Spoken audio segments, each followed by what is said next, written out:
Live NFL trivia every Wednesday night on Twitch at 9 p.m. Eastern. Come show off your football knowledge for a chance to win cash prizes. Check the link in the description to find out more. And now, on with our feature presentation. The Super Bowl pregame show is primarily known for one thing, and that is its relatively absurd length. Today, when a Super Bowl pregame show is 4 hours long, that's considered to be on the shorter side. It's typical for pregame shows to be 5 and even 6 hours long.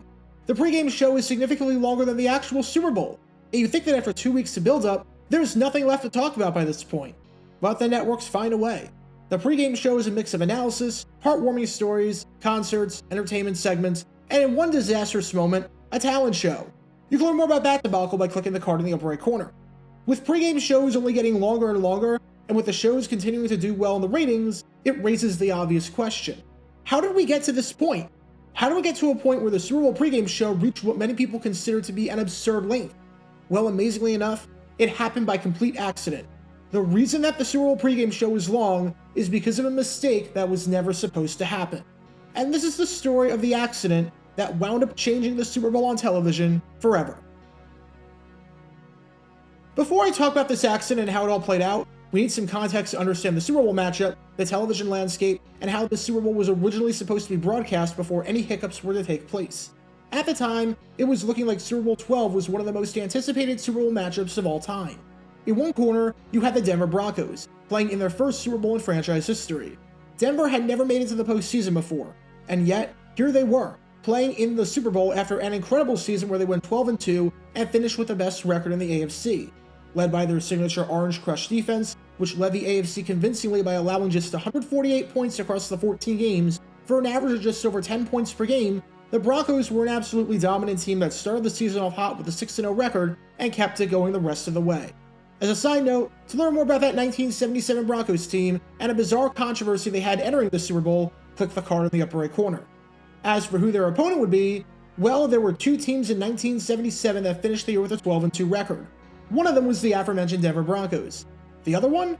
Well, that would be the Dallas Cowboys. Whereas the Broncos had never made the playoffs, the Cowboys were playoff regulars, having made the playoffs every year since 1966, with the exception of 1974. They had played in the Super Bowl 3 times before in the 70s, including 2 years ago in Super Bowl X, and were looking to win their second title in franchise history during this one. Dallas was the top seed in the NFC, had an electric offense that finished first in points scored in the NFC and second in the NFL, and their point differential of plus 133 was the second best in all of football, only behind the Los Angeles Rams. In fact, the Cowboys were so good and so dominant that they destroyed the New York Giants in Week 2 despite not actually game planning for them. You can learn more about that by clicking the card in the upper right corner. After breezing through the playoffs, outscoring their opponents 60-13 over their 2 games, they found themselves in familiar territory. And the storylines for this game were plentiful. You had the fact that this was the first Super Bowl to ever take place indoors, so you could talk about that process, especially since 3 years before in Super Bowl IX, the game was supposed to be held here in the Superdome, but the venue was not ready in time, and the game got moved to Tulane Stadium. You had the fact that the two teams met to close out the regular season, in a game that the Cowboys won 14-6. You had the big one, which was Craig Borden, the former Cowboys quarterback who was replaced by Roger Staubach, facing off against his old team, and looking to redeem himself after the worst Super Bowl performance by any quarterback of all time at Super Bowl V. As we'd later find out, he would make people forget about how bad he was at that Super Bowl, but he did so for all the wrong reasons. And you had the fact that Red Miller, in his very first season as the head coach, had guided Denver to this stage, which is something that only Don McCaffrey with the Baltimore Colts at Super Bowl V was able to do. There was a lot to talk about during this 90-minute pregame show. They were not hard-pressed for subjects and conversation starters. But little did CBS know that their pregame show was about to get a whole lot longer. Before we talk about what CBS had planned for the day, let's just do a quick history lesson on what the typical pregame show used to look like for the Super Bowl. Keep in mind that at the time, just the concept of a pregame show was somewhat new. Heck, prior to 1974, CBS's pregame shows for the regular season were pre-recorded, and it wasn't until that year that they started doing things live. But at the Super Bowl, while networks would typically have some form of a pregame show, it was very modest. At Super Bowl VI, the pregame show was a mere 30 minutes long. The longest any Super Bowl pregame show was at the time was Super Bowl X, which was broadcast by CBS and lasted 90 minutes. CBS was going to do the same thing here, especially since they had time to kill, seeing as this was the first Super Bowl ever to be held in prime time. In fact, if you want to see their press release highlighting what would be in this pregame show, Here it is. And CBS was going to take advantage of this late starting Super Bowl by making this a Super Sunday of sports. CBS had what seemed like the perfect sports day lined up and ready to go to take advantage of this primetime spot. At 1 o'clock Eastern, you had the Portland Trailblazers taking on the Boston Celtics in an NBA game. That would be followed up at 3 o'clock with final round coverage of the Phoenix Open. And then once that wrapped up, the Super Bowl pregame show would be held, starting at 4:30 and running for a fairly modest 90 minutes. And it seemed like the day could not have gone off to a better start for CBS, because the NBA game between the defending champion Trailblazers and one of the most popular teams in the sport in the Celtics was fantastic. Portland won it 107-103 in overtime, coming back from a 13-point deficit in the second half to silence the Boston Garden crowd. Now it was time to move on to the next event of the day, which was the Phoenix Open final round. This also seemed like it had the makings of a fantastic final round. Entering Sunday, you had George Knudson sitting at -10, and 3 golfers 1 stroke behind at -9, with Jim Simons, Jerry Pate, and Lee Trevino trying to make a push. Oddly enough, it would be Miller Barber, who was at -6, 4 strokes behind, who would wind up winning the tournament. But regardless, CBS seemed like they were going to have the perfect lead-in program to the Super Bowl and their 90-minute pregame show. And then, the unthinkable happened. CBS thought that they were going to be showing golf leading into the Super Bowl. The only problem? Much like baseball and tennis, golf is a sport that is entirely dependent on the weather. If it's raining outside, you're not going to be able to play, and the event is going to be called off for that day and moved to another time. And here, CBS didn't take the weather into account and didn't think that it was possible that it was going to rain.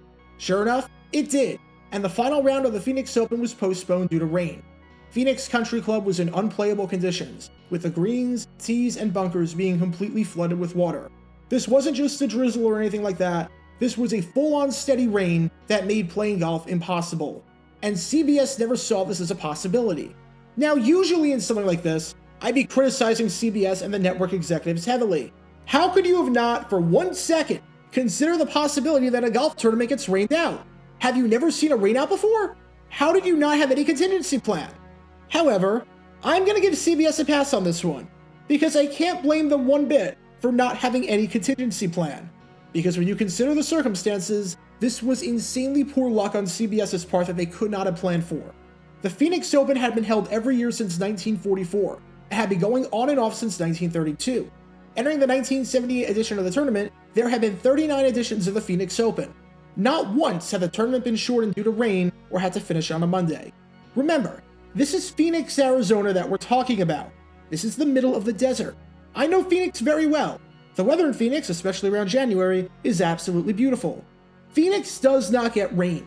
If it rains more than once a month here, it is somewhat shocking. It's true today, and it was true back then.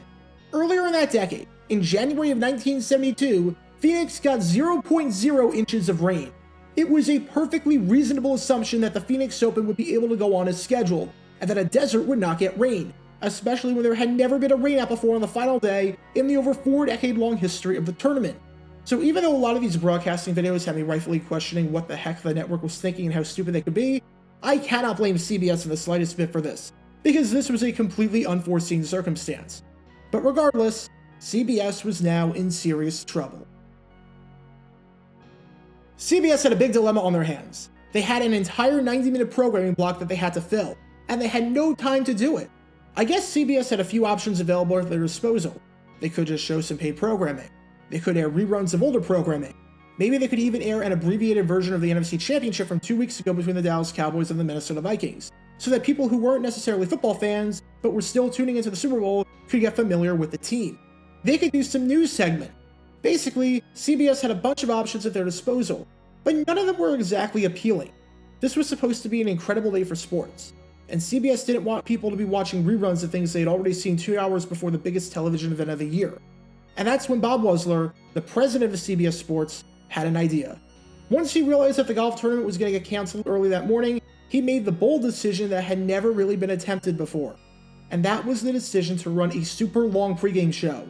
As Mike Pearl, a producer for CBS Sports at the time, said on Wuzler's decision, Bob said, "We'll run the basketball game as far as we can, and they get everything up and running. We'll do a pregame show." In other words, they'd show the entirety of the Celtics Trailblazers game, maybe even stay on that game a little bit longer than usual and do some post-game work, and then once they couldn't do it anymore, they cut to New Orleans to their coverage for Super Bowl XII. Instead of a 90-minute pregame show, this pregame show was going to run for over 3 hours. It was a bold last-minute plan. Now obviously, they couldn't do pre-taped segments and interviews and stories like that. There was not enough time. They just had to find a way to keep the conversation going for an additional 90 minutes. But they couldn't do it with their regular on-air talent, because they didn't want the on-air talent to blow their load and talk about stuff that they were going to talk about for the actual pregame show. So the pregame show, or the pregame show, as Wessler called it, was just the head producers interviewing producers and directors that work for CBS and were going to be working the Super Bowl and asking them their thoughts on the game. It was people who never got airtime and usually did all of their work behind the camera, now stepping up and just being asked who they had winning and what they were looking for. It was incredibly low budget, it was incredibly last minute, and it was a true Hail Mary just to fill the airwaves. But the crazy part about this bold new idea, it worked tremendously, and it changed the way that the Super Bowl was aired forever.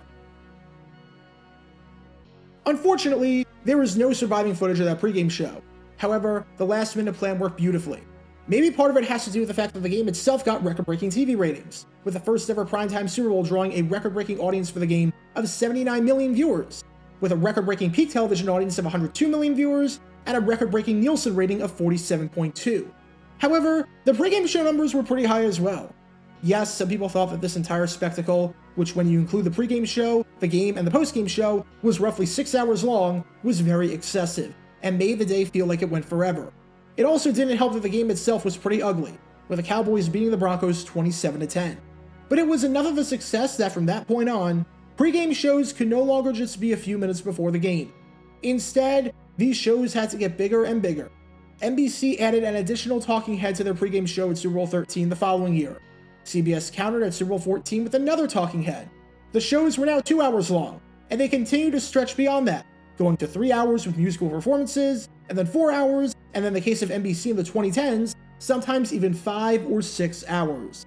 And we are not going backward anytime soon. Not when the average ratings for the pregame shows top 20 million viewers on a yearly basis over the entire 4+ hour block. And it's crazy to think how all this happened because of a miscalculation on the part of CBS and because of unusually poor weather. If it was sunny on January 15, 1978, as it had been practically every other day in Phoenix, then we might never get this expanded pregame show. Heck, we still might be in an era where the networks come on just an hour or so before the game, find other programming to fill the time beforehand, and that's it. But because of a rainstorm in a desert forcing CBS to change their plans at the last minute, the Super Bowl on television changed forever. Because from that moment on, the pregame show became longer than, well, the actual show. Get your official Jaguar Gator 9 merchandise by going to jg9shop.com, and be sure to like this video, ring the notification bell, subscribe down below if you haven't already, as it helps the channel out a lot, and be sure to check out Twitch every Wednesday night at 9 p.m. Eastern for your chance to play NFL Trivia and win cash prizes, link in the description below. If you want to see videos like this condensed out to 60 seconds, then follow me on TikTok at JaguarGator9, and subscribe to 60-Second NFL History on YouTube.